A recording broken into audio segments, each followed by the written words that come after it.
C'est difficile à suivre. Hein. Tout est dit.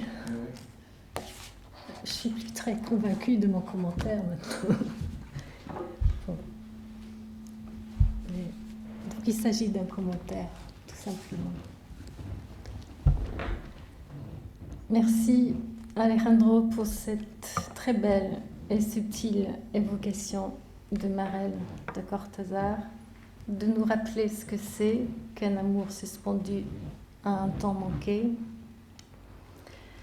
de nous avoir déplié les modalités de ce temps, de ce manque, le manque à être, d'être, autour duquel tourne constamment la parole de Cortázar dans son personnage, dans son écriture. Ça vrille autour d'un vide.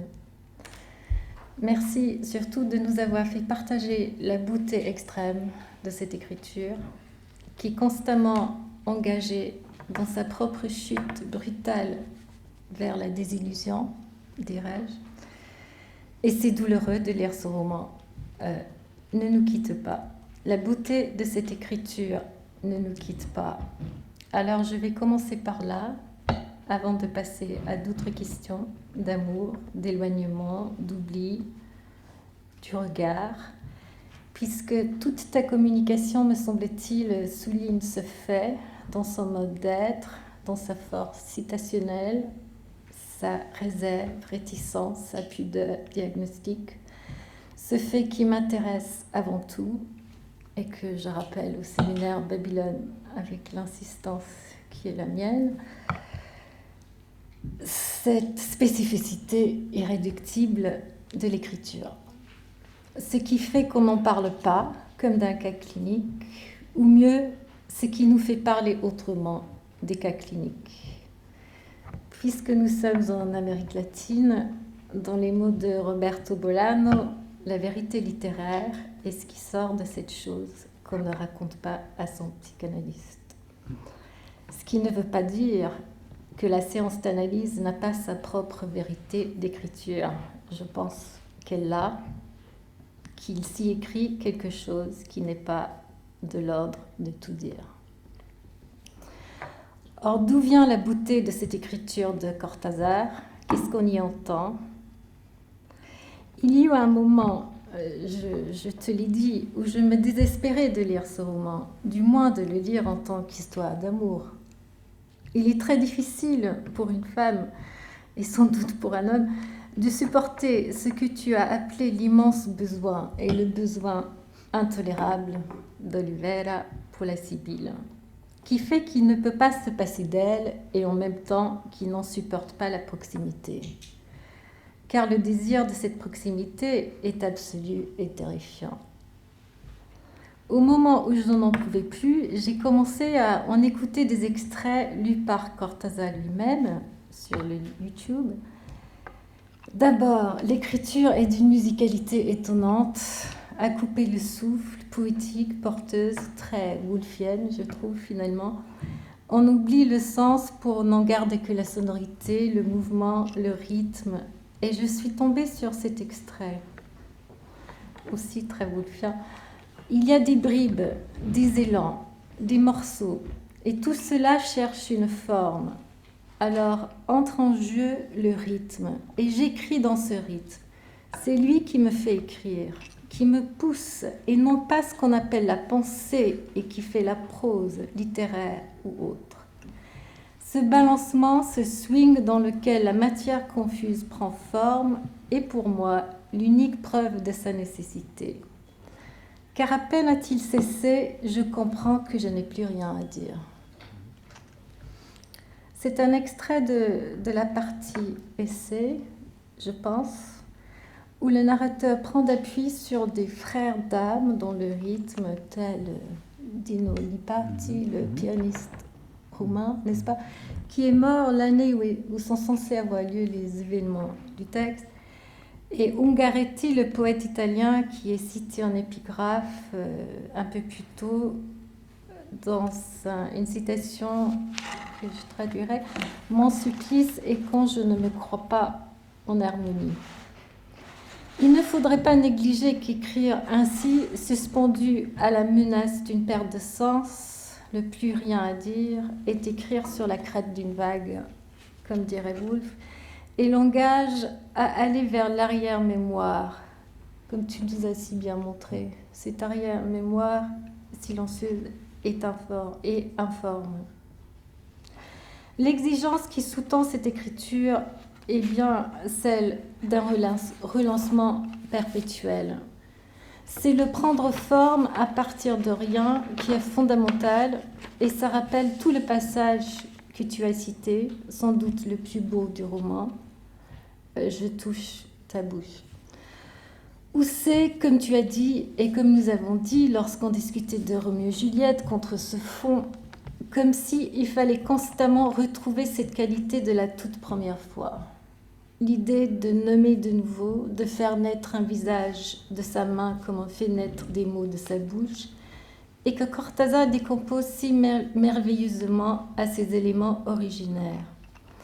Comme dans un absolu de trouver crier. Comme tu dis en citant Winnicott, ce n'est qu'à partir de la non-existence que l'existence peut commencer. Mais voilà que ce n'est pas soutenable. Ce n'est pas un trouver crier soutenable. Qu'est-ce qui fait que ce moment d'illusion est toujours fondamentalement insoutenable? Et je crois que le même passage nous en dit quelque chose, car cette image du cyclope, de l'œil du cyclope, de s'embrasser dans l'œil du cyclope, est terrifiante. Qu'est-ce qu'elle fait là, l'œil du cyclope? La question me fait penser que ce n'est pas un hasard si la traduction française de la Mague, le nom de la femme aimée par Oliver, en espagnol, l'a fait s'appeler la Sibylle, la bouche de l'oracle. Et je crois que Cortázar a collaboré à ces traductions françaises. Car si la Mague évoque la magie et l'enchantement, la Sibylle nous renvoie comme le cyclope à une figure mythique, énigmatique et terriblement inquiétante. Alors cette femme, elle incarne ces deux choses, n'est-ce pas? Ces deux faces, celle de la Renaissance, la Vita Nova, nous venions de débarquer, nous venions de naître, tout était là, son nom et son histoire. Tu nous as cité cela. En même temps qu'elle renvoie Oliver à l'abîme, le sien. Et entre la magie et le vide, c'est absolument vertigineux. La Mague, figure d'enchantement et de magie, est aussi la Sibylle, énigmatique porteuse d'un sens qui ne cesse de soustraire. Et j'ai une citation. Un balbutiement comme un message intraduisible, le signe qu'il était devant quelque chose qui pouvait être un message, mais la voix qu'il apportait était faible et altérée. Et pour le communiquer, elle employait une langue inintelligible. Et cependant, cette présence était la seule chose essentielle, là, à portée de main, réclamant d'être connue et acceptée, s'offrant nue entre les bras, mais comme une eau fuyant entre les larmes. Ou bien, la Sibylle ne savait pas que mes baisers étaient comme des yeux qui s'ouvraient au-delà d'elle et que j'avançais comme hors de moi-même, versée en une autre image du monde, pilote à l'avant noir d'un navire qui fondait les eaux du temps et les abolissait. Là, on entre dans l'œil du cyclope. On va vers un point de fuite où le temps s'abolit, ce qui fait que ce manque qui qualifie lui-même du temps perdu, tantôt c'est elle qui l'incarne, tantôt c'est lui, comme s'il tournait autour d'une oblitération qui se déplace et qui fait que l'illusion de la rencontre, guettée par ce vide à remplir, ne peut jamais tenir. Il dit à un moment donné, il y avait tant de temps perdu en toi, tu étais si absolument le moule de ce que tu aurais pu être sous d'autres étoiles, et ensuite, le moule creux, c'était moi. Toi, tu palpitais libre et pur, comme une flamme, comme un ruisseau de mercure. Or, cela me renvoie à une de tes citations, une phrase qui m'a arrêtée suspendu dans ma lecture. Il avait cru une fois à l'amour, les femmes commençaient par l'adorer, par l'admirer, puis quelque chose leur faisait pressentir le vide. Elles se rejetaient en arrière et lui, il leur facilitait la suite. Il leur ouvrait la porte pour qu'elles puissent aller jouer plus loin. Et j'ai vu qu'en espagnol, c'est de l'autre côté, c'est à l'autre lado. Donc, on se demande bien de l'autre côté de quoi, de loin de quoi. Et la phrase même « aller jouer plus loin » évoque, je pense, une mère soit distanciante, soit omniprésente et trop présente. Et donc le désir, c'est que ça soit celui de l'enfant ou de la mère, c'est cet éloignement, c'est l'impossible pari, n'est-ce pas? L'amour ou soi. Comme tu nous as indiqué, il n'y a pas d'espace entre. Il s'agit d'une opposition irrésolvable qui le condamne, n'est-ce pas? À être toujours attentif, à maintenir l'objet à distance. Et qui fait qu'il ne saute pas, qu'il ne franchisse pas la limite auto-imposée, qui masque sa fragilité. Et qui fait qu'il peut seulement aimer en décalage. C'est toujours trop tard, maintenant qu'elle est trop loin, maintenant qu'il est trop tard. La rencontre sera toujours manquée au royaume des mers, n'est-ce pas? Il faut utiliser la phrase de Goethe, ou au royaume des mers majuscules, pour utiliser le terme de Daniel Brand. Et je te cite à ce propos: un homme qui ne se voit pas, à la recherche du regard d'une femme qui serait surtout une mère voyante, une sibylle aimante et à aimer. Et un peu plus loin, une mère voyante qui vit et voit et comprend pour deux. Quel choix impossible entre l'absence de vie et une vie où quelqu'un serait en train de le vivre.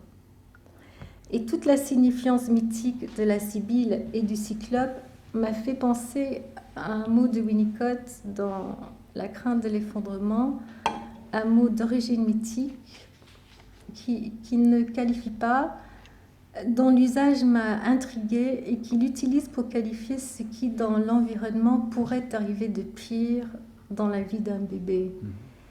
Et la citation, c'est là où il parle de... Mais je vais traduire la citation que j'ai en anglais. On aurait tort de penser à la psychose comme un effondrement. C'est une organisation défensive contre une agonie primitive et en tant que telle, généralement, elle réussit. Sauf quand l'environnement a été non pas déficient, mais, et le mot anglais, c'est l'équivalent du français très rare, totalisant. Alors, ça veut dire attirant et frustrant en même temps, n'est-ce pas? Et non seulement ça veut dire attirant et frustrant en même temps, mais ça évoque le supplice de Tantale, l'éternel supplice de ne pas assouvir un désir qui reste à portée de main. Que l'environnement, entendant la mère et ce qu'elle fournit, se présente comme promesse de satisfaction et ne cesse de s'éloigner tout en restant proche, voilà ce qui peut arriver de pire à un enfant, c'est la tourmente. Et pour dessiner une sortie de l'œil du cyclope ou la bouche de la sibylle qui hante Olivera, j'ai pensé à une lecture clinique récente. Il s'agit d'un livre d'une Italienne, Valentina Boursier, dont il y a une critique dans le International Journal, qui s'intitule « Sentir avec ou par les yeux », où le propos clinique est que le thérapeute, l'analyste remplace et neutralise le regard de la mère toute voyante, par le regard comme holding et environnement, regard incluant le non-moi. Et elle reprend un article de Massoud Khan qui a été publié en français, L'œil entend, dans la nouvelle revue de psychanalyse il y a 40 ans. Alors j'en viens à mes remarques de conclusion et je te cite dans tes dernières phrases. De l'autre côté s'intitule la première partie de Marelle. À Horacio, il lui reste encore à vivre son besoin de folie, mais cette fois de ce côté-ci. Laissons-le donc poursuivre son voyage intérieur et découvrir enfin ce que dit le silence. Nous sommes tous manque et recherche. Et on dirait que pour un temps, Paris, c'est de l'autre côté de l'oubli, n'est-ce pas? Il y a cette image que je n'ai pas retrouvée, mais dont je me souviens de Paris comme l'amour, Paris comme une pelote qu'on déroule, mais cette pelote, elle va rouler à l'oubli. Mais toujours est-il que j'ai eu l'idée, en lisant au début, que c'est la seule chose qui soutient Oliveira, c'est cet environnement. Il est dans un état de fusion et d'indifférenciation avec Paris, comme double impossible de Buenos Aires. Mais c'est un contenant qui le protège à peine des agonies primitives, de la désintégration que tu nous as indiqué, comme si j'étais quelqu'un qui me regarde, comme quelqu'un qui serait en train de me vivre de la relation avec la Sibylle. En même temps, c'est aussi donc le lieu du temps manqué, car il évoque, et tu nous as évoqué sa difficulté d'être pleinement là où les choses se passent, où se sont passées, là où une vie semble s'ébaucher. Il y a toujours ce sentiment de futilité, et même de ce côté-ci, je crois que c'est Buenos Aires, non, dans la deuxième partie, il fallait le laisser rouler à l'oubli, l'amour, pour pouvoir une fois seul. Et on se demande où bien peut se situer la mémoire dans cette recherche dont tu parles. Et je cite Maurice Corcos dans un texte récent écrit pour le 20e anniversaire du séminaire Babylone. Je ne sais pas où il va être publié, mais voilà. Créer n'est-il que se souvenir, mais alors de quoi ou de qui se souvient-on? Ou bien plutôt par qui ou par quoi sommes-nous rêvés, parlés et donc écrits? Et pour y répondre, j'ai juste quelques bribes de Winnicott, encore une fois. L'expérience originaire d'agonie primitive ne peut pas se conjuguer au passé. Le patient ne cesse de chercher ce fragment du passé qui n'a pas encore été éprouvé ou vécu. Cela se manifeste comme une recherche de cet élément au futur, dans l'avenir. Ce n'est pas possible de se souvenir de quelque chose qui n'a pas encore eu lieu d'être, et cette chose du passé n'a pas encore eu lieu d'être parce que le patient n'était pas là, ne pouvait pas accueillir cette expérience. Je paraphrase un peu. La seule façon dont on peut se souvenir dans de tels cas est d'éprouver cette chose du passé au présent, c'est-à-dire dans le transfert. Cette chose du passé et de l'avenir devient alors une question au présent et est éprouvée par le patient pour la première fois. Ceci est l'équivalent de ce souvenir ou du souvenir. This is the equivalent of remembering. Et c'est en pensant à cette recherche d'amour qui est celle d'Horacio, suspendue entre un passé immémorable et un futur qui ne cesse de se soustraire, que je me suis rappelée du texte d'Edmundo Gómez Mongo sur l'arrière-mémoire de la parole poétique chez Juan Hellman, dont il nous a parlé il y a 2 ans ici, et que je vous citerai avant de terminer par un extrait de poème de Cortázar qui décline la mélancolie de cette quête impossible, flottant hors du temps, entre passé et futur, dont tu nous as parlé. Alors d'abord, Gómez Mongo, c'est dans un texte Un amour sans pitié, sur les poèmes de Juan Hellman. Le poème ne veut pas tant retracer son histoire, ses visages, son portrait. Il chante l'immédiateté d'une relation unique entre 2 chairs qui ont partagé un seul corps. La parole poétique qui recrée ce temps d'avant, charnel et originaire, ne peut que se questionner elle-même, interroger son origine, Dans son jaillissement, elle veut retrouver et s'égarer dans ses propres sources. Et l'extrait de Cortázar, c'est un poème qui s'intitule, qui a un titre anglais, comme beaucoup de ses poèmes, After Such Pleasures. Pureté oubliée, je l'ai traduit, j'ai essayé. Comment j'aimerais sauver cette douleur de Bénocer, cette attente sans pause ni espoir, seule dans ma maison ouverte sur le port, commencer à t'aimer encore une fois, te retrouver dans le café du matin sans que tant de choses irrenonçables aient eu lieu. Et ne pas devoir m'accommoder de cet oubli qui monte pour rien, pour effacer du tableau tes petits bonhommes et ne me laisser rien d'autre qu'une fenêtre sans étoiles. Comme ça.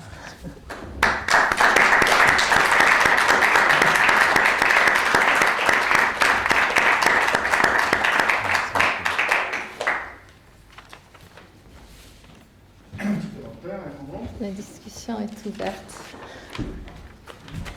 Merci beaucoup pour tes commentaires, Marie.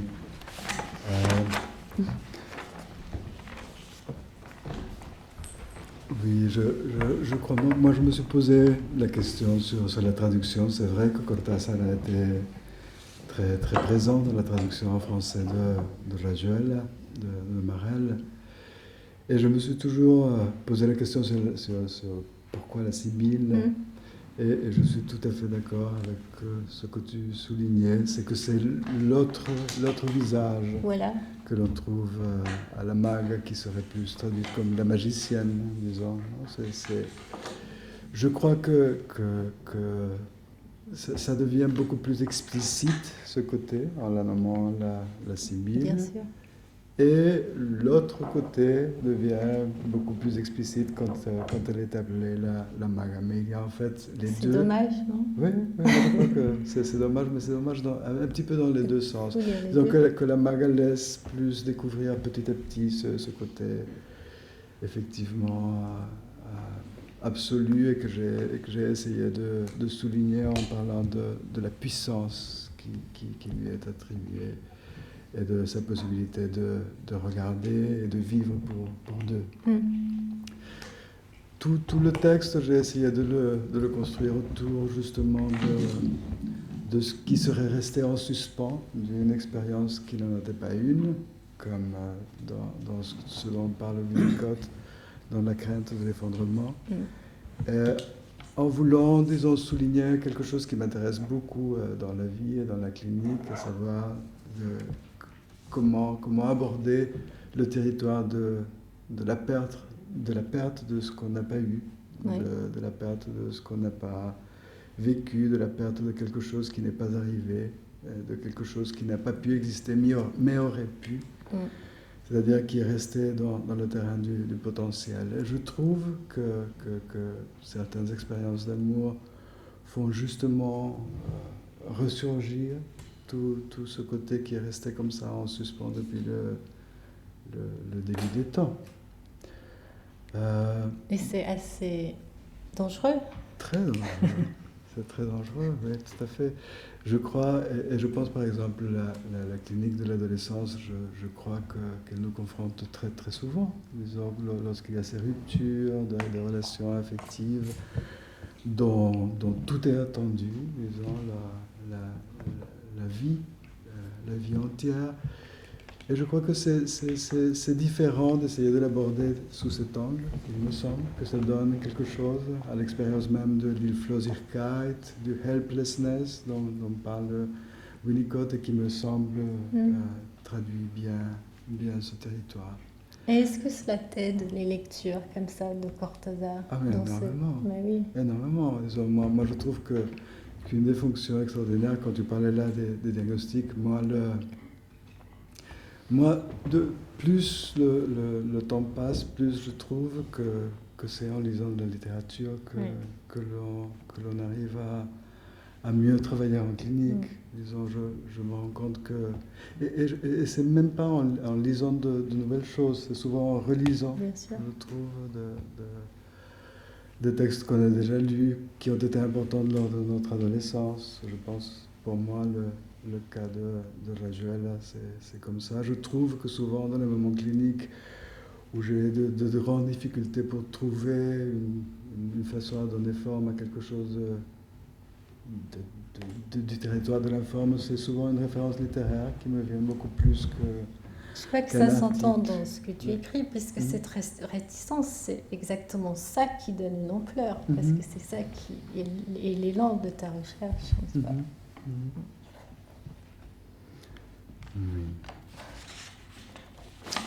Bien, merci à tous les deux. Vous avez reconnu bien sûr Anne-Marie Smith, qui est psychanalyste, qui intervient très souvent à Babel, une spécialiste entre autres des vagues woolfiennes et de Shakespeare, et qui a donc discuté Alejandro Rojas Rego, qui est l'auteur d'un livre sur Virginia Woolf aux éditions Indigo. Voilà pour la présentation. La parole est à la salle. Qu'est-ce que vous avez pensé? Quels commentaires, nuances? La vertu hypnotique de la prosodie d'Alejandro.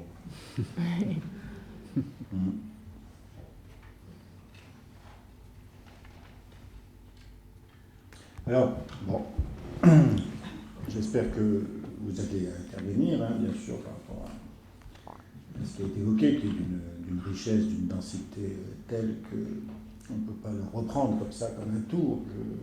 Je vais dire 2-3 choses qui me sont passées par la tête à la lecture et relecture de ce texte d'Alejandro de Cortázar. D'abord, oui, il y a cette chose particulière chez Alejandro dans la façon qu'il a de témoigner de cette lecture. Il a une prosodie, une narrativité d'une expérience intime de lecture qui résonne avec lui, qui sont des lectures d'enfance, d'adolescence, il vous l'a dit, tout à fait particulières. Donc j'aimerais déjà commencer par cette façon qu'il a de présenter les choses. Bon, ça a été dit par Anne-Marie, ma jalousie me fait penser que tout ça est très construit, mais j'en suis pas sûr. Il a cette particularité d'installer un rythme qui est fait d'aller et retour et non pas de boucle. Alors, il n'est évidemment pas un conférencier linéaire qui va d'un point à un autre, il n'est pas un conférencier psychanalytique qui fonctionne en boucle, il me semble qu'il est un conférencier qui laisse entendre ces allers-retours incessants. Alors, est-ce que c'est des allers-retours entre soi et l'objet? C'est la question qu'on peut se poser, mais pour aller tout de suite à Cortázar, ça c'est très cortázarien. Il a dû le prendre de là, entre autres. Cortázar était un amoureux des passages, un amoureux des ponts. Il passait son temps à se balader à la Galerie Vivienne et à la Galerie Nemes à Buenos Aires. Et cette question-là du passage, du pont, entre soi et l'objet, entre l'ipséité et l'identité, entre Sèvres et Babylone, entre l'archaïque babylonien et la porcelaine de Sèvres tout à fait sophistiquée, entre le paradis et l'enfer dans le jeu de la marelle, d'une case à l'autre, entre ce que vous voulez et ce que vous voulez, cette rythmicité, ces allers-retours, ça je crois que c'est le génie de Cortázar et le génie d'Alejandro. Alors c'est une question, si c'est vrai, c'est une question qui nous ramène à quelque chose qui est donc une dispute avec mon ami Alejandro sur la question de la complaisance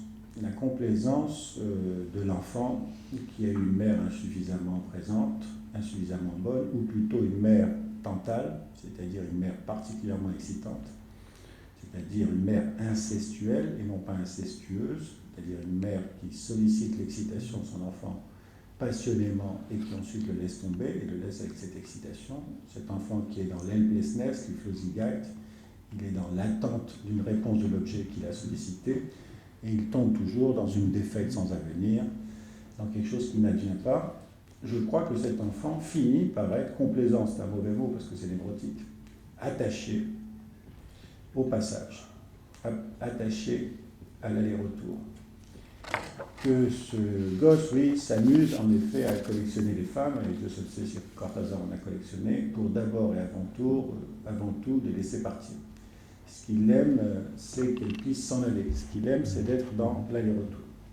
Alors ça évoque en effet Francis Bacon, qui dans ses tableaux disait que ces autoportraits étaient les autoportraits d'un chien qui court après la laisse du maître qu'il a abandonné et qui tourne autour de lui-même dans cette excitation qui ne reçoit pas de réponse de l'objet. Donc, première remarque pour mon ami Alejandro, dans ses allers-retours, dans ses va-et-vient, non, il n'atteint jamais l'autre rive de la rencontre fusion avec l'objet qui le mange.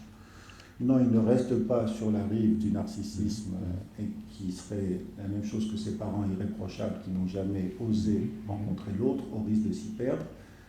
Ce gosse a fini, comme un certain nombre de nos patients limites, à aimer les passages, à aimer les zones de transit, à aimer ce que Tarkovsky a montré dans Stalker, c'est-à-dire les non-zones, là où on est entre la non-existence et l'existence, mais là où on est vivant, pour le coup, puisqu'on est dans la continuité de ce qui a prévalu dans notre enfance, c'est-à-dire un passage qui n'aboutissait jamais à atteindre l'autre rive. Donc ça, c'est une première question clinique importante. Ensuite, deuxième élément clinique, je crois que à chaque fois qu'Alejandro se laisse aller par compassion pour son personnage qui souffre horriblement, qui est dans une agonie terrible, qui est sans cesse en train de demander une réponse, y compris une réponse du lecteur frère qui le lit et qui le relit sans cesse. De temps en temps, il me semble qu'Alejandro se laisse aller à lui répondre en disant « manque, manque, manque », alors qu'à mon avis, il faut enlever ce mot et qu'il faut dire « absence, absence, absence ». Manque signifierait que quelque chose a eu lieu d'être et qui lui a été retiré.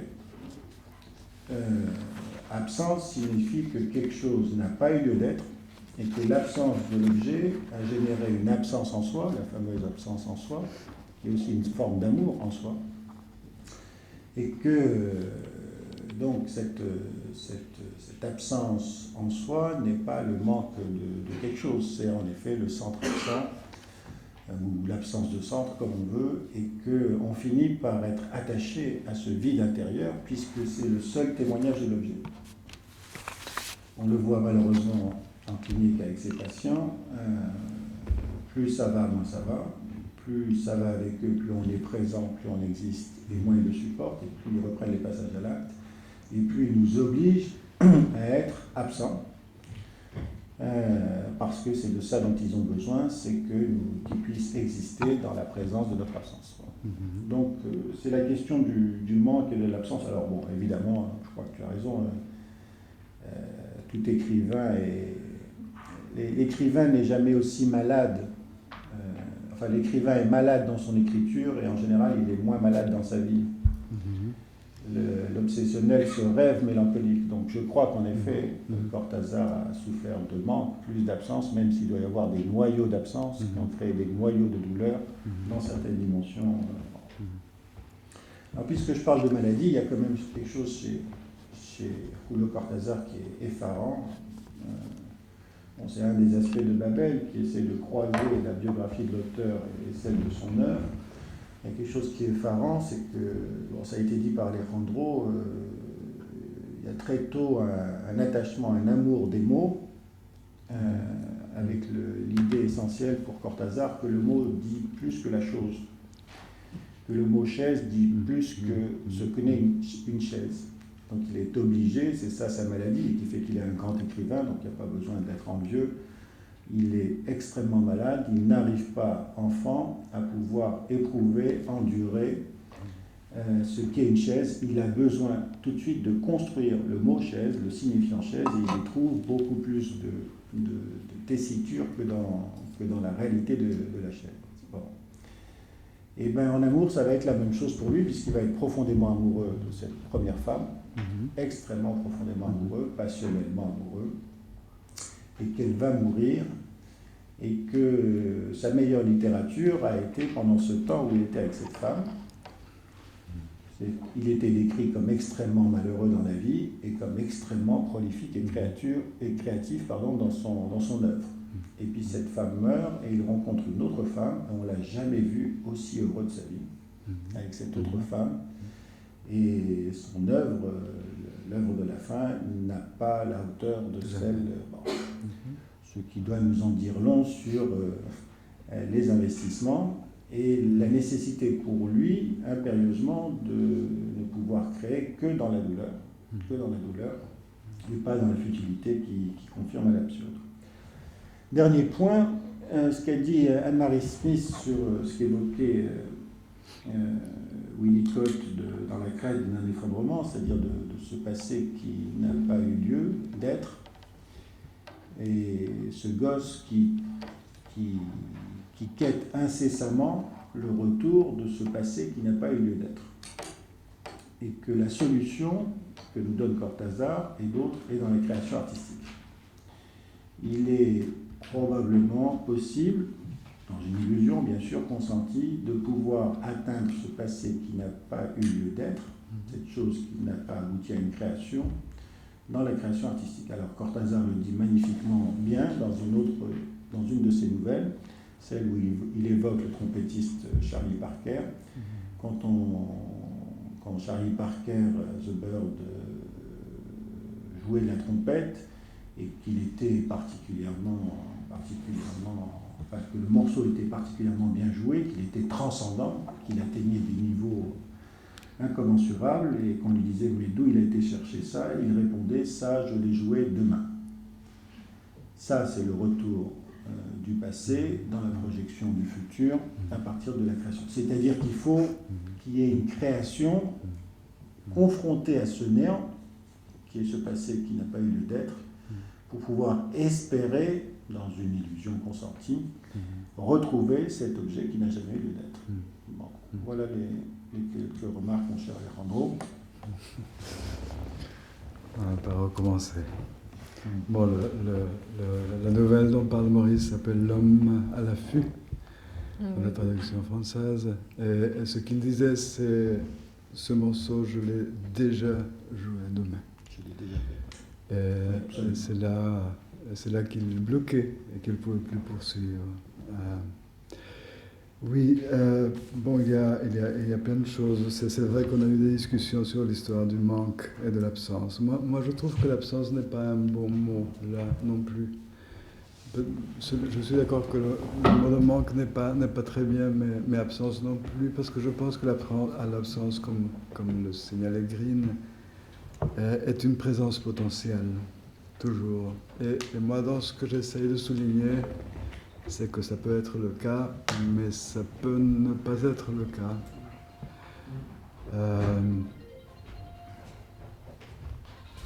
Parfois, disons, dans les meilleures situations, c'est une situation d'absence, effectivement, mais je crois que quand les choses se répètent et à force de tourner, il y a un moment où ce n'est plus une présence potentielle qui est là, mais quelque chose d'autre. Et je suis d'accord qu'il faudrait trouver un meilleur mot, parce que ni absence, Moi, je pense que quand on est devant une situation d'absence, on a des possibilités de faire quelque chose, beaucoup plus que quand ça a tellement tourné qu'il n'y en a plus. Je crois aussi que le mot complaisance, il faudrait trouver quelque chose d'autre. C'est une inscription qui est, je pense, non seulement dans la psyché, mais souvent dans le corps, quelque chose qui est comme une marque que l'on porte. Et je crois que la répétition a quelque chose de bon, disons, au départ, pas seulement des éléments destructifs, dans le sens où il y a toujours une attente de cette fois, ça va arriver, disons, ce quelque chose va finalement arriver. Dans un commentaire que tu avais fait, je ne me souviens pas exactement où, de quelque chose justement dont on était en train de discuter, tu as évoqué Beckett et en attendant Godot. Moi je crois que ce demain qui n'arrive jamais, ça finit par s'épuiser, disons. Ce n'est plus l'attente de quelque chose qui finalement va arriver, mais c'est la fin de cette attente. Donc là aussi, disons, je crois que le mot complaisance, ce serait dans les meilleurs cas, et que dans les autres, c'est plus de l'ordre de l'inévitable. de quelque chose qui est dans l'inscription même de la psyché du corps et qui se répète inlassablement, mais où on est toujours en train de... disons, je crois que la grande chance, c'est de trouver quelqu'un qui puisse trouver dans cette répétition qu'il y a un message, et que c'est là où on commence à pouvoir en faire quelque chose. Moi, j'ai été très touché par un morceau de Deuil et Mélancolie, où Freud, ce qu'il dit, et je pense qu'on n'en a pas insisté suffisamment. Toi, tu as travaillé là-dessus. Je pense que dans Virginia Woolf, il y a des choses qui sont de cet ordre que tu as souligné, Anne-Marie. Je pense que René Roussillon apporte des éléments très intéressants. Et c'est cette phrase où il dit quelque chose comme « chacun des souvenirs, chacun des espoirs par lesquels libido était lié à l'objet est mis sur le métier, disons, dans la perte ». Donc c'est pas seulement chacun des souvenirs, mais aussi chacun des espoirs qui étaient là.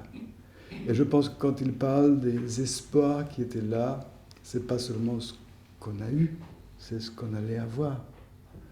Ce qui était projeté justement dans le futur comme impossible, qui ne sera plus. Et je crois que là, on est confronté à une situation où on est face il faudrait inventer un mot, disons que le deuil, on fait le deuil de quelque chose qu'on a eu et qu'on a perdu, mais comment ça s'appelle le travail qu'on doit faire quand il y a quelque chose qu'on attend mais qu'on n'a pas eu, qui est resté en puissance, mais pas la même puissance de l'ordre de l'absence qui serait une présence potentielle, mais quelque chose qui est là, en attendant que quelque chose arrive. Moi, je crois qu'il n'y a pas un mot. Moi je ne connais pas un mot c'est pas élaborer un deuil. Un deuil, c'est... Le travail du deuil, c'est fait, je crois, pour les choses que l'on a eues et que l'on a perdues. Mais quand il y a quelque chose qui reste et qui tourne là, comme en boucle, comment ça s'appelle? Tu veux dire, on ne peut pas en faire le deuil parce qu'on n'est pas conscient de la perte?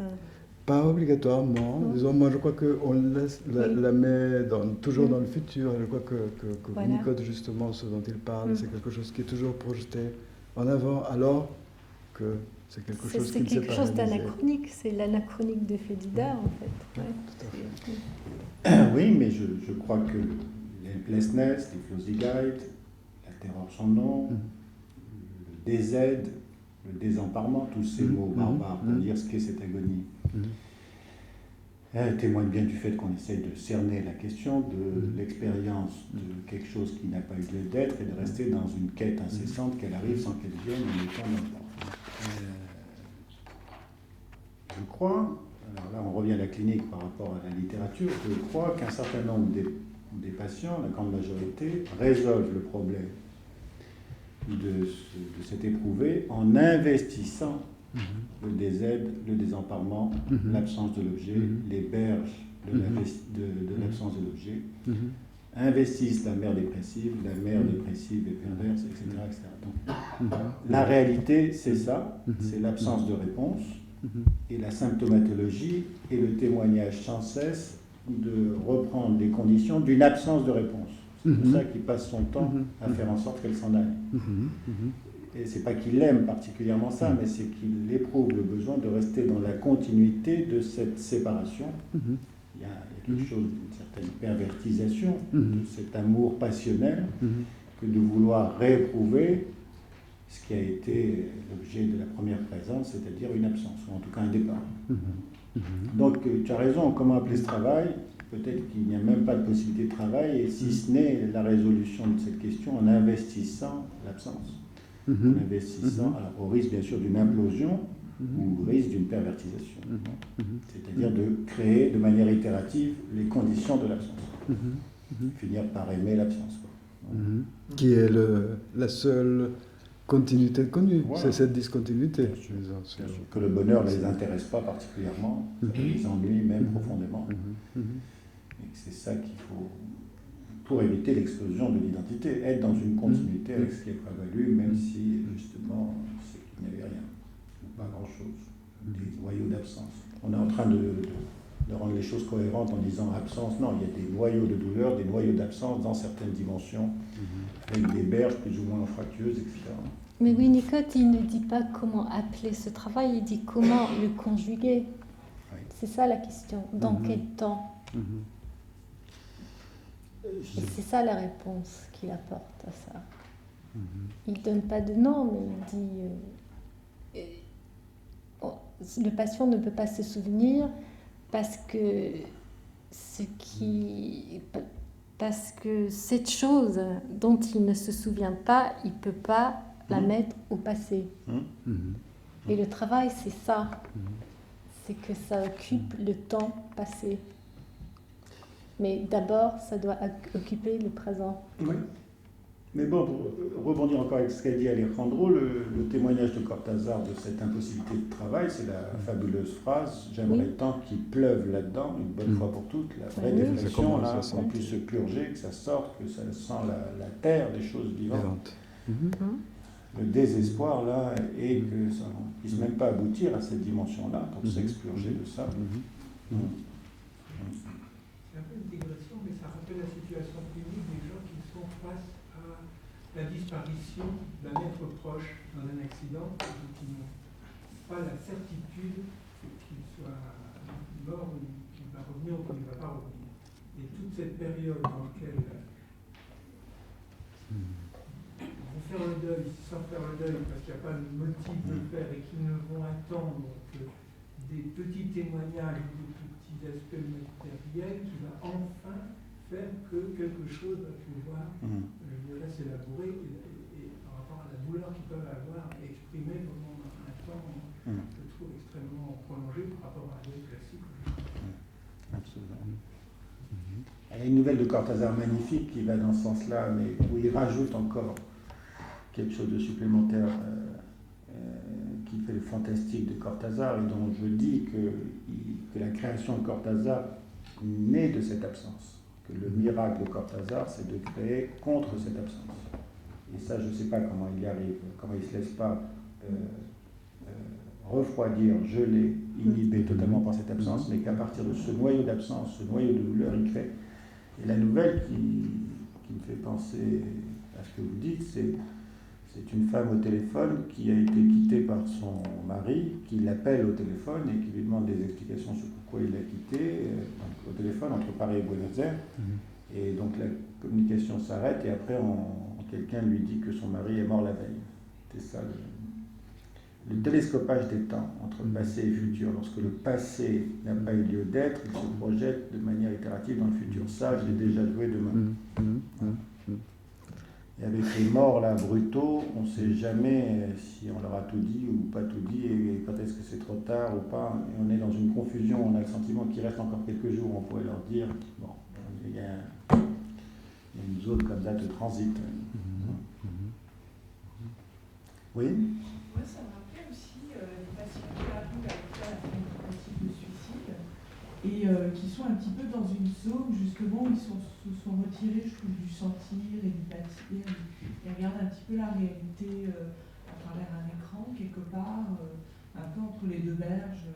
Ils sont partis de quelque part parce qu'ils ont dû se jeter dans un espèce de tout inqualifiable et puis ils ne sont pas encore arrivés, on ne les a pas encore accompagnés de l'autre côté de la rive pour continuer le chemin et cette zone de crise, de tumulte, de passage, ouais, ça m'évoquait ça. Ouais, c'est la traversée du Styx entre l'Élysée et l'enfer.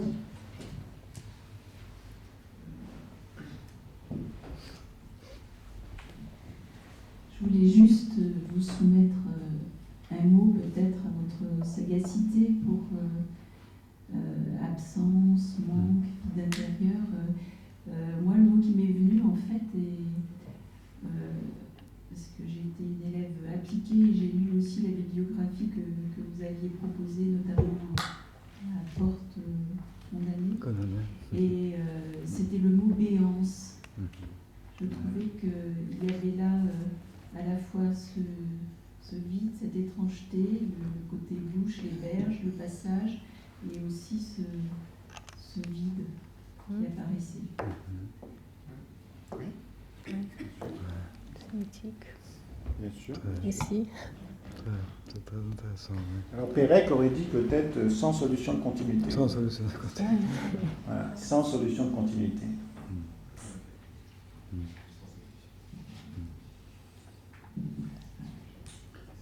Monsieur Sarfati, un mot?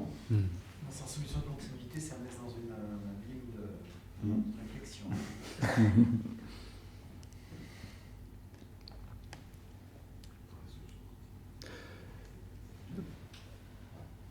Alors, il y a quand même cet ado là à Paris. Alors, bon, le Self Babylone, hein, il existe. Hein, au bout de la rue, là, à Montparnasse, c'est le chien qui fume. C'est la table numéro 43. Hein, c'est là où Cortázar, entre Sèvres et Babylone, écrivait ses nouvelles. Alors, pour ceux qui n'étaient pas là les dernières fois, dans le rattrapage, cette fameuse question de cet homme qui rencontre une femme qui a un enfant qui est en train d'agoniser, et lui, visiblement, il reste là pour voir l'agonie de cet enfant. Il veut voir cette agonie. Hein. Alors après, ça le désarticule, ça le démord, mais il veut voir jusqu'à la fin l'agonie de cet enfant. Bon, il est en rivalité avec lui, mais c'est un double, il veut voir. Bon. Eh bien, Alejandro nous a évoqué deux autres textes où il y a la question de cet homme qui rencontre une femme qui a un enfant, imaginaire ou pas, et dont le fameux, l'hôtel, la porte. La porte condamnée. Ouais. Ouais. C'est justement la porte condamnée, et on avait parlé aussi de la maison occupée, je crois que c'est la traduction en français. Ouais. Et la porte condamnée, tu veux dire en deux mots? Oui, tout à fait. La porte condamnée, c'est un homme d'affaires qui voyage donc, je crois que c'est à Montevideo, et qui est donc dans un hôtel où, comme ça arrive souvent, il y a une porte qui est condamnée par un armoire qui est posé là, et bon, il fait son travail, il va dormir le premier soir, et il écoute derrière la porte un enfant pleurer et une femme essayant de le calmer. Et il avait été averti par la personne qui se charge de ce petit hôtel que la seule personne qui habitait, disons, dans ce côté de l'hôtel était une femme, mais c'était une femme seule. Lui, bon, il ne comprend pas très bien. La deuxième nuit, ça arrive encore. Il écoute les pleurs et la femme qui essaye toujours de calmer cet enfant qui pleure désespérément avec une énorme douleur. Et il commence à imaginer cet enfant. C'est un garçon. Il sait que c'est un garçon. Il sait quel âge il a. Il est un tout petit. Il sait que cette femme essaie de le calmer. Et ça se passe comme ça à plusieurs reprises. Et quand il se plaint à l'hôtel, on lui dit qu'on lui a déjà expliqué qu'il n'y avait qu'une femme qui était là. Donc il commence à imaginer une scène terrible où ce serait une femme folle qui n'aurait pas d'enfant et qui serait en train donc de gémir, faisant la voix de cet enfant. Et donc là, il commence à ne plus supporter, il essaye d'enlever l'armoire, et à un certain moment, donc au comble du désespoir et de la rage qu'il a, il commence à gémir et à imiter les pleurs de cet enfant. Et tout d'un coup, de l'autre côté, ça se tait, ça ne fait plus de bruit. Et l'autre jour, il voit que la femme quitte très vite l'hôtel. Elle a fait ses bagages et elle part, et il dit qu'elle aille avec sa folie ailleurs. Et donc, il arrive ce soir. Il va dormir, il est content parce qu'il va dormir, et au milieu de la nuit, l'enfant commence à pleurer encore. C'est une nouvelle extraordinaire, disons, je pense, où il y a tout ce côté d'une tentative de récupérer, où il y a plein de détails sur lesquels j'avais beaucoup insisté. L'armoire a un miroir, et il imagine que la chambre de l'autre côté a un armoire symétrique aussi, avec un miroir où la femme se regarde. Ça s'appelle La porte condamnée. Bon. Peut-être, pour revenir un petit peu sur la question clinique, je pensais à cette distinction de la réminiscence et la réviviscence. Je crois que ça, c'est un élément essentiel. Ce n'est pas des patients qui se souviennent, mais qui revivent.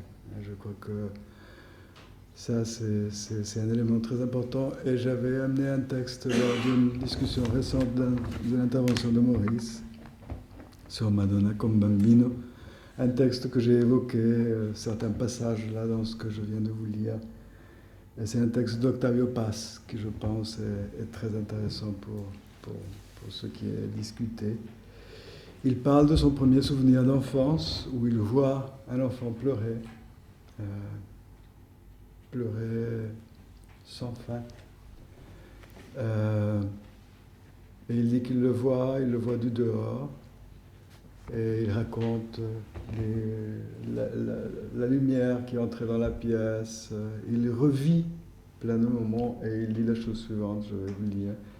Bon, il parle donc d'une image où il voit la tombée du jour plongé dans un monde à la fois étrange et familier. Un enfant qui pleure depuis des siècles, dit-il, et personne ne l'entend. Il est le seul à entendre ses pleurs. Et il est perdu dans un monde à la fois indifférent et intime, dit Octavio Paz. Et là, je vous lis le passage. Il dit « Instant interminable, s'entendre pleurer au milieu de la surdité universelle. Je ne me rappelle plus rien. Sans doute, ma mère est venue m'apaiser. La femme est la porte de réconciliation avec le monde. Mais la sensation ne s'est pas effacée, elle ne s'effacera jamais. Ce n'est pas une blessure, c'est un trou.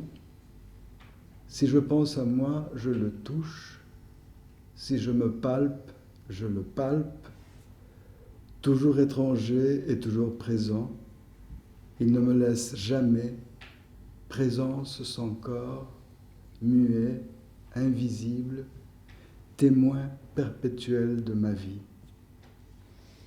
Il ne me parle pas, mais moi, parfois, j'écoute ce que son silence me dit. Ce soir, tu as commencé à être toi-même. En me découvrant, tu as découvert ton absence, ton trou. Tu t'es découvert. Tu le sais désormais. Tu es carence et recherche.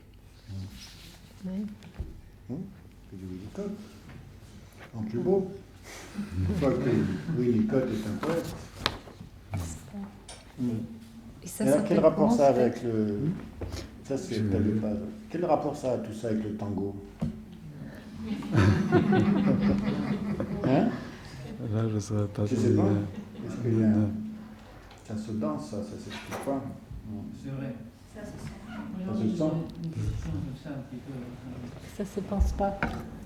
D'abord, est-ce que c'est facile, parce que je sais, un petit peu la littérature espagnole, d'abord de traduire Octavio Paz, et même Posada, parce que les mots en espagnol n'ont pas toujours la même résonance, c'est toujours très difficile. Comme le disait Georges Centrin, la langue espagnole, c'est une langue rotor, elle est nerveuse, il faut la tenir. C'est pas de moi, c'est de Jorge Sompers. Je pense que tout le temps, je viens de lire tout récemment le livre de Sade, de Borges. Et on retrouve toujours cette espèce de rapport à la mer, avec sa difficulté d'être en même temps, et cet homme aussi, qui a besoin de se montrer, enfin, de dépasser la mer, tout en étant à genoux, en quelque sorte, devant la mer. C'est-à-dire l'homme et la mer. Mais je suis d'abord l'homme. Mais tout en... Et je voulais avoir votre avis devant ces grands écrivains qui sont... C'est vrai. Sur Neruda aussi.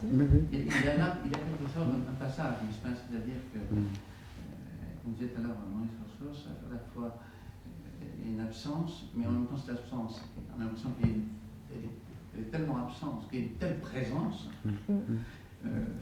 On parlait de béance, mais dans cette béance est tellement grande, on sent qu'il y a une force à l'intérieur, finalement où elle vide.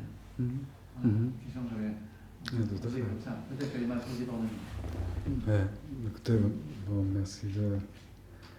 Faire une transition entre l'absence. Bon, il y aurait plein de choses à dire. Tout d'abord, en ce qui concerne la langue, c'est vrai, par exemple, on m'a demandé de présenter en espagnol le texte sur La Porte Condamnée, et je n'ai pas pu le traduire. J'ai dû relire la nouvelle et le réécrire en espagnol, parce que je l'avais lu en français pour pouvoir écrire le texte pour le colloque ici. Donc je crois qu'il y a quelque chose comme ça d'inhérent à la langue qui fait qu'on peut dire certaines choses, et il y a la question du rythme. Et moi, disons, pour faire ce travail, j'ai dû lire Marel en français. C'est pas possible pour moi de le faire en espagnol et de le traduire en français, par exemple. Ça d'une part. D'autre part, pour ce qui en est de Borges, oui, je pense que c'est l'âme, et comme disait Anne-Marie, pour Neruda, c'était aussi le cas.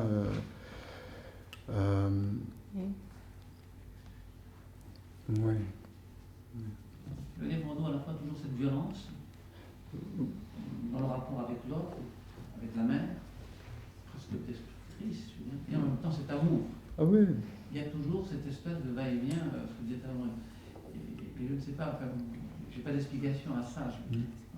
Est-ce que c'est culturel? Est-ce que ça s'enracine, je veux dire? Est-ce que c'est universel? Ou est-ce que c'est propre aussi à l'enracinement de là où effectivement on vient, avec qui on a été, de quoi on est pétri, et ainsi de suite? C'est une question, je veux dire, au-delà de la psychanalyse. Je veux dire, qu'est-ce qui fait que bon, ça induit plutôt là, et si on prend par exemple l'Europe de l'Est, ailleurs, il se passe d'autres choses. Dans la littérature latino-américaine, c'est quand même pas rien de trouver cette espèce de nerf, j'allais dire ce nerf de la guerre, si je dis, entre guillemets, dans la famille. Et dans cet amour, parce que là, c'est plein d'étoiles, c'est aussi. Oui, tout à fait. Et dans cette intensité où il y a tous les excès. Voilà. Moi, je crois que ça fait partie. Oui, c'est plus civilisé en Angleterre. Probablement, je ne sais pas, je n'ai pas dit ça, mais quelque chose de plus retenu. On ne peut pas être culturaliste, il faut être correct, là on ne peut pas être culturaliste. C'est possible. C'est possible. Ou ça prend d'autres formes. Ou ça prend d'autres formes, tout à fait. Et pour la question de vous parler là de... Oui. Pardon.